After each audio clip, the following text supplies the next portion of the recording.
Hello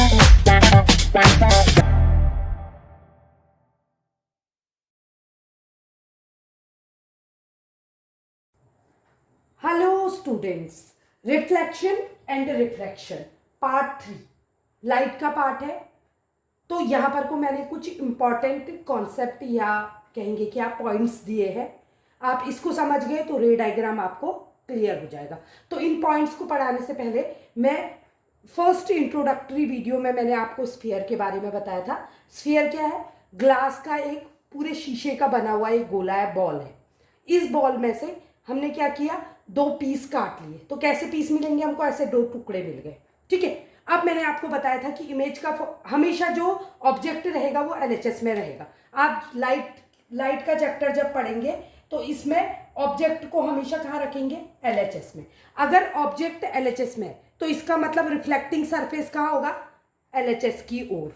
क्यों?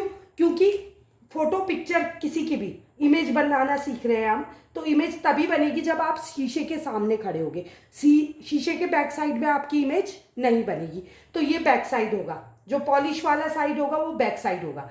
तो जब क्या होता है, जब केव में पॉलिश की जाती है तो कॉन्वेक्स मिरर बनता है। क्यों? रिफ्लेक्टिंग सरफेस जो है वो मिरर को प्रेजेंट करता है। जब रिफ्लेक्टिंग सरफेस गुफा होता है तो कॉनकेव, जब रिफ्लेक्टिंग सरफेस उभरा होता है तो कॉन्वेक्स। केव किस में बनेगी? जिसमें गुफा होती है। और आरएचएस में हमेशा पॉलिश्ड सरफेस रहेगा। Is this clear to you? अच्छा, अब क्योंकि ये इसको हमने, ये जो मेरा मिरर है ये किससे बना हुआ है? स्फीयर से बना हुआ है, इजंट इट? तो इसका मैंने एक टुकड़ा काटा, ये टुकड़ा काट दिया, तो इसका सेंटर हमेशा, ये तो एक कर्वेचर है, ये तो एक कर्व है। इस कर्व को अगर तुम पूरा करोगे तो ये ऐसे ही गोले में बन जाएगा। जैसे आपने मिरर बनाने के लिए एक शीशे की बॉल को काट दिया और उसको पॉलिश कर दिया। अगर इसका आप मिरर गोला पूरा करोगे तो फिर क्या होगा? ये सर्कल ऐसे ही पूरा हो जाएगा। तो सर्कल के सेंटर को क्या कहते हैं? सेंटर ही कहते हैं, इजंट इट? तो इससे हमारा टर्म बना सेंटर ऑफ कर्वेचर। क्यों बोला हमने? ये सेंटर ऑफ स्फीयर नहीं है, सेंटर ऑफ स्फीयर ये है, लेकिन इसमें से हमने कर्व काट दिया। तो क्योंकि ये कर्वेचर का सेंटर है इसलिए इसको कहते हैं सेंटर ऑफ कर्वेचर।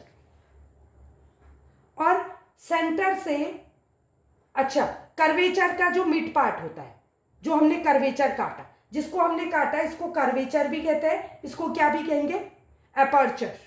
तो एपर्चर आपको बाद में बताऊंगी मैं। ये एक कर्वेचर है, एक कट है, तो इसका जो मिड पॉइंट होगा, ये दूरी को अगर इसका हम मिड पॉइंट ढूंढ लेंगे, रेडियस ढूंढ लेंगे, तो इसके मिड पॉइंट को हम पोल कहते हैं। तो पोल क्या है? मिड पॉइंट और centre of the reflecting surface. Reflecting surface concave में ये है, कॉन्वेक्स में ये है, उभरा वाला, एलएचएस वाला। तो इसका जो मिड पॉइंट होगा इस नाप का, उसको हम कहते हैं पोल, पी। और पी से सेंटर तक की दूरी, सेंटर ऑफ कर्वेचर तक की दूरी, पी से सेंटर ऑफ कर्वेचर की दूरी को हम क्या बोलेंगे? Radius of curvature. इसको बोलेंगे रेडियस ऑफ स्फीयर ना बोल के इस दूरी को क्या बोलेंगे हम? सॉरी, इस दूरी को हम क्या बोलेंगे? रेडियस बोलेंगे। रेडियस ऑफ किसकी? स्फीयर की। तो ये दूरी क्योंकि कर्वेचर की है, कर्व है ये, तो इसको कहते हैं रेडियस ऑफ कर्वेचर। ये हो गया नेक्स्ट पॉइंट। पहला है पोल, सेंटर ऑफ कर्वेचर, और इन दोनों के बीच की दूरी रेडियस ऑफ कर्वेचर। ठीक है। अब रेडियस ऑफ कर्वेचर का हाफ कर देंगे तो उसको हम बोलते हैं प्रिंसिपल फोकस या फोकस। क्यों बोलते हैं प्रिंसिपल फोकस? क्योंकि जो हमारा नॉर्मल है, ये जो आपको सीधी लाइन दिख रही है, आप देख रहे हो कि ये रिफ्लेक्टिंग सरफेस है, सीधी सी देखिए, इसको आप ऐसा बना दीजिए समझने के लिए। ये कर दिया आपने, आपका ये रिफ्लेक्टिंग सरफेस है। ठीक है, इसमें कोई लाइट रे आ रही है तो आप क्या डालते हो? एक इमेजिनरी लाइन जिसको नॉर्मल कहते हो। तो यहां ये नॉर्मल कहलाता है, मिरर के लिए नॉर्मल कहलाता है प्रिंसिपल एक्सिस। और याद कैसे करोगे? प्रिंसिपल एक्सिस पी से, और प्रिंसिपल एक्सिस पी से पोल से सेंटर ऑफ कर्वेचर को जोड़ने वाली लाइन को प्रिंसिपल एक्सिस कहते हैं। और ये नॉर्मल है, आपको बताया था मैंने, नॉर्मल क्या है? 90 डिग्री का परपेंडिकुलर है। किसमें? रिफ्लेक्टिंग सरफेस में। अच्छा, नेक्स्ट है प्रिंसिपल फोकस, जो कि मैंने क्या बताया? फोकस या प्रिंसिपल फोकस क्या होता है? मिड पॉइंट ऑफ रेडियस, मतलब रेडियस को हाफ करोगे तो क्या बन जाएगा, फोकस बन जाएगा। और प्रिंसिपल फोकस से पोल के बीच की दूरी को फोकल लेंथ कहते हैं। नेक्स्ट है टर्म एपर्चर। एपर्चर क्या है, एपर्चर हम जो मिरर का हमने स्फीयर का टुकड़ा काटा उसके साइज को एपर्चर कहते हैं। मतलब portion of mirror from which reflection of light takes place, जिससे रिफ्लेक्शन होता है। इस पे लाइट पड़ेगी तो रिफ्लेक्शन होगा इसके किसी भी पार्ट में, तो इसको कहते हैं क्या, aperture. This is called aperture. इतना आई होप आपको पॉइंट्स पूरे क्लियर हो गए होंगे। अब आते हैं नेक्स्ट पॉइंट में, बहुत इंपॉर्टेंट है, ध्यान से सुनिएगा। एलएचएस हमेशा रिफ्लेक्टिंग सरफेस होगा और आरएचएस हमेशा पॉलिश वाला होगा, ठीक है। तो इसका मतलब क्या, अगर मेरी इमेज बनेगी तो ऑब्जेक्ट जब एलएचएस में खड़ा होगा, हमेशा एलएचएस में खड़ा होगा, लेफ्ट हैंड साइड में, ठीक है, हमारे लेफ्ट हैंड साइड में। तो हमारे लेफ्ट हैंड साइड से इसकी इमेज कैसे बनेगी, रिफ्लेक्शन के थ्रू, ठीक है। तो अब हम देखेंगे कि ये वाला जो हमारा कॉनकेव मिरर है, कॉनकेव मिरर का सर्कल कहाँ पूरा हो रहा है, एलएचएस में। जिसका सर्कल जिस डायरेक्शन में पूरा होता है उस डायरेक्शन में उसका फोकस और सेंटर ऑफ कर्वेचर होता है। जैसे जो हमारा कॉन्वेक्स मिरर है उसका सर्कल कहाँ पूरा हो रहा है, आरएचएस में। तो इसका फोकस और इसका सेंटर ऑफ कर्वेचर कहाँ रहेगा, अपोजिट साइड में, मतलब आरएचएस में रहेगा। और आपको पता है कि जब एक रे रिफ्लेक्टिंग सरफेस से टकराएगी, सपोज ये रे टकराई, तो ये रिफ्लेक्ट होके मिलेगी कहाँ, यहाँ।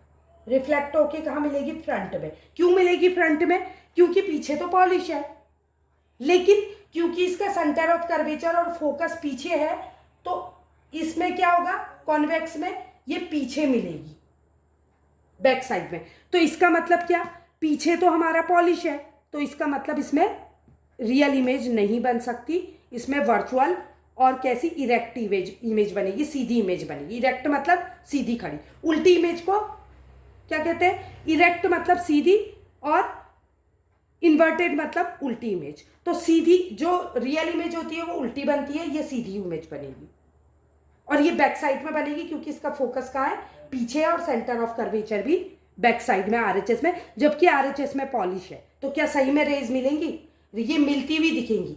तो यहाँ रेज क्या होंगी, पीछे मिलती हुई दिखेंगी, तो ऐसा कुछ बनेगा। तो पीछे मिलती हुई दिख रही है, रियल में नहीं मिल रही है, तो इसकी फ्रंट में रेज क्या हो रही है, फैल रही है। फैलने को कन्वर्ज कहते हैं, सॉरी डाइवर्ज कहते हैं, और मिलने को क्या कहते हैं, कन्वर्ज कहते हैं। इस पॉइंट को बहुत ध्यान से सुनिए, क्योंकि आप क्या करते हो, आपसे पूछा जाता है कॉनकेव मिरर और कॉन्वेक्स मिरर में कन्वर्जिंग मिरर कौन सा है और डाइवर्जिंग मिरर कौन सा है, तो आप कंफ्यूज होकर गलत आंसर लिखते हो। तो ध्यान से देखना मैं क्या बताना चाह रही हूँ। आपको मालूम है कि एक कंडीशन ये है, एक कंडीशन ये है। पहली कंडीशन में भी पॉलिश पीछे होगी और दूसरी कंडीशन में भी पॉलिश पीछे होगी। पॉलिश पीछे होने का मतलब क्या है, पीछे अगर कोई इमेज बन रही है तो वो वर्चुअल है। तो ये कौन सा मिरर है, ये है कॉनकेव। तो कॉनकेव में क्या होता है, जब लाइट रे पड़ती है, ये रिफ्लेक्टिंग सरफेस है जिसको हम क्या कहते हैं, अपर्चर। तो रिफ्लेक्टिंग सरफेस में जब लाइट पड़ती है तो सही में क्या होगी, रिफ्लेक्ट होके कहीं मिलेगी फोकस में। अगर वो पैरेलल आएगी तो फोकस में मिलेगी, फोकस में मिलेगी। तो ये सही में मिल रही है, इसलिए इसको क्या कहते हैं, कन्वर्जिंग लेंस। कन्वर्ज होना माने मिलना, डाइवर्ज होना माने फैलना।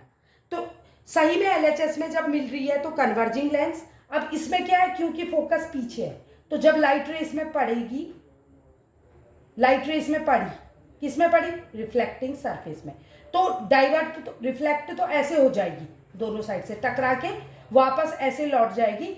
लेकिन हमको, क्योंकि इमेज कैसे बनती है, रे के मिलने पे, लेकिन ये रे तो ऐसे लौट जाएगी। तो ये क्या हमको, क्योंकि फोकस इसका पीछे है तो पीछे मिलती हुई दिखती है हमको, ये लाइट हमको पीछे मिलती हुई दिखती है, जिसको हम फोकस कहते हैं। फोकस में तो क्योंकि ये रियल इमेज नहीं बनाएगा, तो एक्चुअल में लाइट क्या हो रही है, डाइवर्ज हो रही है, कन्वर्ज नहीं हो रही है, मिल नहीं रही है।